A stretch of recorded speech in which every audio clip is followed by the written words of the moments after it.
Hi guys, Jordan from P&P Campers. Just going to be doing your handover video on your CI Carioca. So we start under the bonnet. Got the coolant here in the blue top reservoir. Power steering fluid behind that. Washer fluid goes in through this cap here. The brake fluid attached to the servo down the back there. The engine oil goes in through this little cap here on the top of the on the engine there, and then you check the oil through the dipstick there. We've got over here, we've got the air filter underneath this box. And one thing to sort of mention is that the engine battery in these sits under the floor in the cab, so there's no battery under the bonnet. So if you need to jump start the van or even charge it up, whatever, the positive terminal is here, the negative terminal is there, which it does say here. But yeah, so that's the positive, that's the negative for your engine battery. So that's about all I can show you on the inside, well, under the bonnet, shall I say. On the driver's side, one thing to bear in mind straight away is that the handbrake is on the right hand side here, so when you're jumping out, just be careful. It does hurt if you catch yourself.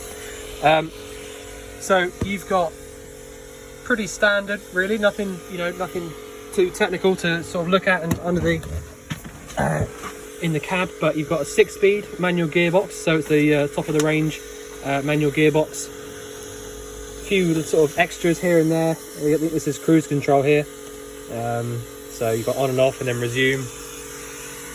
The indicators on the left with the lights on the stalk, and the wipers and the washer fluid on the right. Doubled in Pioneer head unit. Air conditioning, which is via this button here. Obviously that'll only work if you've got this dial up above 0. Hazard lights. You can lock and unlock the cab from inside, and then obviously you've got your reversing camera up here as well. Alright, so that's about all I can show you in the cab, apart from actually the bonnet release is on the passenger side, the near side, and that's just here. Alright, so we start on the passenger side, near side. We've got the diesel filler cap there, which is opened by using the ignition key here. So you just pop that in there, turn it 90 degrees, and then the cap will come out. And it's the same, obviously, but opposite on the way back in. Next locker along. Pretty much every locker actually is this key, so that's nice and easy. But this is your gas locker, and you've actually got space for 2 13-kilo propane bottles in here if you wanted that. But at the moment we've just fitted the single 6-kilo, which will get you along. That's plenty to sort of get you started, for a little while. On the hab check, I had to replace the pigtail hose, so that's 2021. So you've got till 26 to replace this. So it's got good long life in it. To turn these bottles on, it's anti-clockwise round to the left, and if you remember to go all the way on when you do that, then when you come back to turning it off, you can't go wrong. All right, so you can only go one way, which is clockwise for off. You don't have to worry about anything on here. These 2 bits at the bottom are just for us when we test the gas. You don't need to worry about that at all. And when you go to put your next bottle on, unscrew this here, and then just literally screw it onto the next bottle and tighten it up. And that's it, that's all there is to it. So nice big gas locker. Plenty of storage underneath the settee here, which again is the same key. So if I just show you, I'll lock that up just to show you. You do have to push quite hard to get that to go in, because you've got these little bits here which stop it from opening up if you forget to lock it, basically. It makes a bit of a better seal. And then same again, push it in a little bit. There you go, locked up. This little catch here is new, so that holds the door really well. Again, had to be replaced on the hab check. And I'm not going to shut the door, but these 2 vents here are for your fridge. And there's a little bit of actually I will, I'll just show you. Whoop. There you go. So I've got the fridge on gas at the moment, and already up here I can feel hot air coming out. All right, so that's one way you can double check that your fridge is definitely lit up as it should be.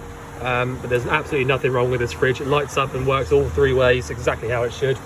I didn't have any problems with it at all.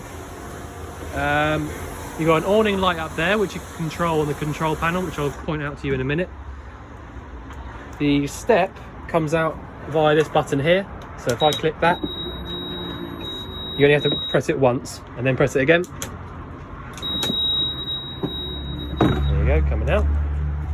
You've got a D bar here as well, so you can use this as a lock across the door or as a handle to get in. And that literally, you pull this down and pull the handle across to wherever you want it, and then you lock it up with the little key in there. So next, around the back, you've got your hookup point. So if you get to your campsite or at home, that's where you pop your hookup in if you want access to using your plug sockets and things like that. So that's in there. That just sort of locks over by tapping it. We've also got, so on the back here, this will be an external aerial point underneath there, if you wanted to use an external aerial. The toilet cassette, you got a freshwater flush in here. It looks wet, that's just because it's been jet washed. So to actually remove these toilets, you literally lift up here and pull out, and then that's it. That's all you need to do. So you literally take this cap off here and then hold the yellow button down when you're emptying it. But all of this has all been lubricated, so underneath here, all been lubricated, as they should be on a hab check. That's about it. So you can, not much else to it. If you find that you can't take that out one day, then you need to go into the bathroom and close the flap, because you'll find that you've left it open. But other than that, it's pretty straightforward. And then again, to lock it, as long as you've heard a click from top and bottom, you just go ahead and pop this there so it doesn't push in. Next one here is your boiler vent. So again, I've got that on, so the water's heating up at the moment and I can feel hot air coming through there. And then the last thing is the water, your fresh water inlet. So nice and simple, literally just a case of turning it, don't turn it up, close it up too tight, because they can sometimes get a little bit sort of hard to unlock because they press up against rubber. Sometimes they're a bit awkward to take off again, so just don't turn that too tight. And then to lock that is whichever way it'll go, so like that, locked up.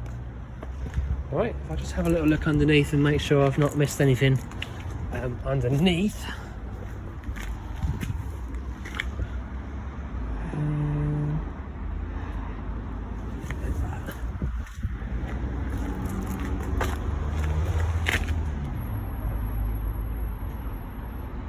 Where is it? 1 second. So I'm a bit confused. There's so many different vans at the moment. Right, so first thing I'm going to do, because I've had this heating on for a little while now, I'll just switch this off, but I'll show you how to use it. So as you can see at the moment, you can see the flame nice and bright down there through the little peephole. So this is how it should be when it's on, between sort of 3 and 10, wherever you like. But around there is perfectly fine. These things get plenty hot enough anyway, so you don't need to turn it all the way around to 10. It's just unnecessary. So yeah, as long as you can see the little flame through there, then we're happy and it's all good. To switch it off, back round to the 0, like that. You can see now there's no flame in there anymore. And so all you need to do to actually light these up is just push in and round and down, and then you'll see a flame in there, and then when you lift up, you see the main flame kicking in, and that's it. That's as technical as it is. You push down and around to sort of 1 or 2, get them pilot flame lit up, which is always a really nice clean blue flame, and then turn it around and release up, and then you'll hear and see the actual main flame kicking in. They can be a little bit sort of like a bit of a woof when they light up, but that's totally normal. And again, we turn it off like so. No more flame. And the nice thing about your heater here is you've got the fan as well. So I'll show you how it works in a second, but that's where the air comes out through those little vents there around the van. There'll be a few more around, spotted around. But it means that you can manually adjust how fast you want the air to be pumped around, so how powerful the fan is. between 1 and 5. Don't worry about the A on that, that means automatic, but it's just unnecessary. You don't need to use that.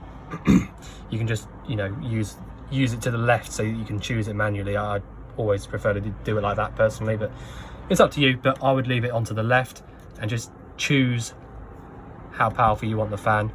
And something to bear in mind as well, because you have the option, when you finish using these, like I've turned it off now, I've had it on for about 15 minutes or so, but I'm going to leave the fan running for a couple of minutes just to cool the system down a little bit, because they do get really hot. Don't hang any clothes over here to try and cool them off, because it's far too hot for that. You know, it's not like a radiator at home, it's way hotter. So just be careful and leave the fan on for a couple of minutes once you've used it. But it's all working exactly how it should. You've got a 3-way fridge, so that means it works on gas, electric, so mains electric, and 12 volt. So I've got it lit on gas at the moment, which is why you can see the little amber light on the gas symbol. So if I wanted to, if I had a hookup cable plugged in, I could go to the next one, like that, and I get a green light in there. And if the engine was running, I could go right the way down to the bottom, and I should get green or a red light in there. Either way means it's working. So that's that's the 3 ways that you use the fridge. And also, just to point out, this is how you need to light the gas up. You literally do this. So you heard the igniter, you know, going, and then you heard it light up, and then you heard the igniter go off. And that's it. That's all there is to it. So the best way to get these fridges cold is the gas. But personally, I think that the mains is pretty much just as good.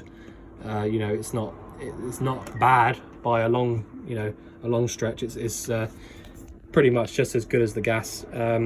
But the idea is with these fridges that the 12 volt here, so that'll only work when your engine's running, but it won't get the fridge cold on its own. So the fridge already has to be cold before you can use this one. So for example, if you were going to go away on holiday, the night before, either get the fridge cold on gas or electric, and then the morning of your, that you're going to leave, turn it down to the 12 volt symbol, start your engine, and then drive to wherever you're going. And by the time you get to where you're going, everything will still be freezing cold. Right, and then you can choose one of the other two again. But like I said, this one at the bottom won't do anything until you start the engine up. But again, like everything else on the hab check, I've checked that it works exactly how it should. In fact, to be honest, I think pretty much everything in this van, apart from the tap, the kitchen sink tap there, that's a new tap as well, by the way. So it was leaking at the bottom around here, so I couldn't fix it. I took it apart, tried to fix it, so I've replaced it with a new one. So that's all brand spanking new pipes underneath. So yeah, another thing to point out. So when you first come into the van, what you want to do is basically the sort of control panel here, which is here above the fridge, is super simple. There's no sort of main on and off switch as such. It's literally just a case of coming into the van and turning things off if you don't want to use them. All right, so I've got these 3 buttons on here. So lights, awning light, and pump. All right, so all the other little marks here, they're all for checking the levels and things like that. But if you want to come in here and use the van, you at least need the pump switch on and the light switch. So the absolute first thing you're going to want to do when you come into the van is do that, turn those buttons on, and then come to your kitchen sink and then just pour the water on hot and on cold, and then like that, so that you've pulled any air out of the system if there was any. All right, and then once you've done that, you can come over to your boiler, if you want hot water this is, and literally just come here, and you've got 50 degrees or 70 degrees. And if I click this up now, the boiler's lit straight up. And now after sort of half an hour or so, you should have hot water coming through the taps. But that's it. So essentially, you can't use this until you've done what I've just shown you over there at the sink, because if for whatever reason you were trying to light the boiler up with no water in it, then that's when things get a bit messy. So make sure that you do that first. All right, very important. So you can do that at 50 or 70, totally up to you. I will just leave that on for a minute. So what else have we got? So you've got lights all the way around the van. You know, all got their own switches on them. All of these cupboards literally work by pulling like that. So close them up like that. In the bathroom, exactly the same style tap here. That just works in exactly the same way.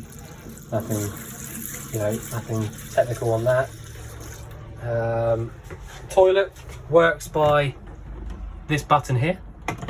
So as long as you get your pump switch on, you'll be able to use your toilet flush, and then emptying it. Oh, if I get down to show you, empty it like that. So that's opened the flap up. So like I said, if you can't pull the cassette out from the locker one day, you'll find that you've left the flap open in this position. You just come in here and close it up, and then you'll be able to take it out freely. And then also, I won't show you because I get soaking wet, but the shower, exactly the same mixer style tap. All right, so all the waste drains go to exactly where they need to. All the lights work. So it is quite high up, but the skylight there is literally a case of pushing that button in and then just pulling the handle all the way open. All right, and then that'll be upright. And you've also got these two little slots, which is the same both sides, and you can push the handle into those if you wanted it to be just sort of just about open, not all the way. So really easy on that. You can't, you know, can't go wrong on that one really. So you've got a TV here, which you've left in. You've got your aerial point and 12 volt and also 240 volt sockets in there. So that's basically made for a TV to go, essentially. Loads of paperwork for the van in there in the original CI folder. So probably important bits in here, I imagine. So it was a little while ago I did the hab check, so no, there's not actually. Be careful on these pipes here, because especially the front one here, because that links up to your space heater flue on the roof. So when you've got that lit up for a little while, this pipe here will get quite hot. All right, so just careful if you're ever reaching in here for anything, not to sort of burn your arm on that. I mean, it doesn't get that hot, but just careful on it when you're reaching in there for something. What else have we got? Sure, what else to show you? So looking here. Oh, I'm not showing you anything on the cooker yet. You have to ignore my video taking skills. So you got a 4-burner hob up here. A couple of them are slightly different sizes. I think these 3 are the same, and then this got a smaller one at the back. There's ignition on all of those, so that's all 4 of those working from this igniter button, and that is the same for the grill and the oven as well. All right, so that all works off of this one button. If you want to use the grill, you need to push round to the right like that. If you want to use the oven, push in and round to the left, just the same as any of these. And then obviously whilst holding the button in there. But that's, you know, that's about it for there. If you find that one of the flames gets blown out, obviously turn the knob off. But if it happens without you knowing, they've all got thermocouples on them, which is this little bit at the back. I'm not sure if you can see it. So essentially, if you had this lit up and someone or the wind blew the flame out, the thermocouple would recognise that there's no burnt gas coming through, and it would switch the gas off to this specific, or whichever specific one has been blown out, and it will stop the gas coming through. So you can't really go too far wrong, but obviously if you notice that one of them's been blown out, then just turn it off and start again. But yeah, so the other thing to remember as well is that don't close this glass lid for a little while after you've used any of these burners, because if you put it down straight away after using it, they can shatter. You know, they're not indestructible, so Just make sure that you leave it up for a little while after you've used any of the hobs. But yeah, that's about it. Now underneath here, got a little gas drop out hole under there because you'll have a few fittings down the back. So you should have some, yeah. So all 4 of these are gas manifolds. So they're all for an individual appliance. So the top one here, that's for the cooker and the oven. Next one down is for the fridge, space heater, and then boiler. So if you had a problem with any individual appliance and you were already away, then you can turn them off one by one if you needed to. But you shouldn't need to, but the option's there if you do. Like I have written on the hab sheet, but we went around and damp checked all of this area just in case it was from any sort of a damp, but it's not, absolutely no damp there whatsoever. So I'm assuming that it's probably where it's got hot at some point and the wallpaper has just kind of started to come away from the wall a little bit. So there's nothing to worry about there. There's absolutely there's no rot, no damp there at all. It just looks like it. But what else can I show you? Oh, there you go. So on the back to this again, I should have shown you this earlier, but once you've got these buttons on, you don't have to have this one on unless you're going to be sitting under the awning, which is outside, obviously the awning light. But once you've got these 2 on, if you want to check your battery levels, if you push that button there, which has got the battery and a little level meter, it tells you that the caravan battery, so the leisure battery, is 2/3 full, and that the engine battery is all the way full. Alright, so if I click that again, the top part, battery 2 is the leisure battery, and battery 1 is the engine battery, and that tells you how full they are. And if I click this one on the right, it will tell us the where are we? Just have to kind of work this out. So if I click that again, so this one here, this is your fresh water level. So you've got about 1/3 of a tank of fresh water, and you got basically zero wastewater. All right, so fresh and waste, so tank 1, tank 2. So these 2 are level meters. This little button here with this plug, that will come on if you put the hookup cable into the van. That's about it. That's all there is to it, really. Actually, just remembered, down the back of this cupboard, bit sneaky, bit dark, so sorry about that, but down there attached to that's basically where the hookup cable goes in on the outside, but you've got a little singular RCD on the back of that. So if you find that you plug your hookup into the van and nothing's working, then just have a little look in there and make sure that the trip is upright like it is now, and then go from there. So that's where your RCD is. So if you put a dodgy plug into this plug socket or any of the other sockets, then that's where it would trip, in there. All right, one thing to bear in mind, you need to have, this can go up and down. All right, so that's to help you getting in and out. So make sure that's upright like that if you're going to close the door, otherwise it will start to break the thing, which I think it already has a little bit in the past. So just bear that in mind. That's from where it sits down like that when you try and close it. So keep it upright and then it will go into the slot there like it should. So if I turn this off now, this fan, easy done to leave that running by accident. So make sure that you turn that off once you're finished with it, and then we turn the boiler off like that. So all very sort of straightforward, I think. Really, there's nothing too much to get your head around. Nice and simple. But the main factors: boiler switches on here, so 50 degrees or 70 degrees up or down, and back into the middle for off because it's a rocker switch.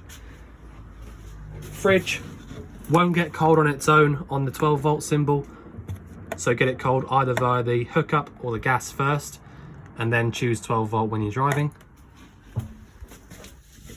Space heater, push down and round, wait for the pilot to light up, and then release and turn around again, and then use your fan, whichever, whatever speed you fancy.